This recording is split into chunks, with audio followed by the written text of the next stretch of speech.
ইমোতে কল দিতে গেলে ঠিক এরকম একটা লেখা বা ইন্টারফেস চলে আসে, কল দেওয়া যায় না।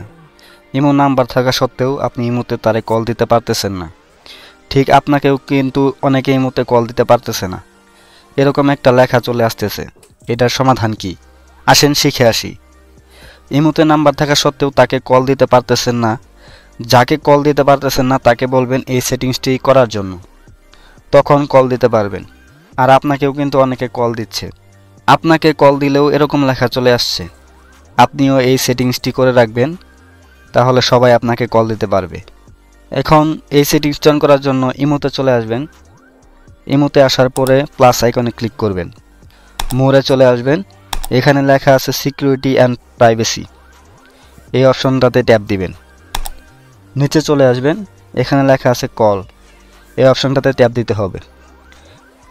এখানে এসে এভরিওয়ান করে দিতে হবে। এটা দিলে আপনার ইমো নাম্বারটা যার কাছে থাকবে সেই আপনাকে কল দিতে পারবে। আপনিও কল দিতে পারবেন যদি তার এই সেটিংসটি অন করা থাকে। বন্ধুরা, ভিডিওটি দেখে যদি ভালো লেগে থাকে তাহলে ভিডিওতে একটা লাইক করে দিন এবং সাবস্ক্রাইব করে আমাদের সাথেই থাকুন। আল্লাহ হাফেজ।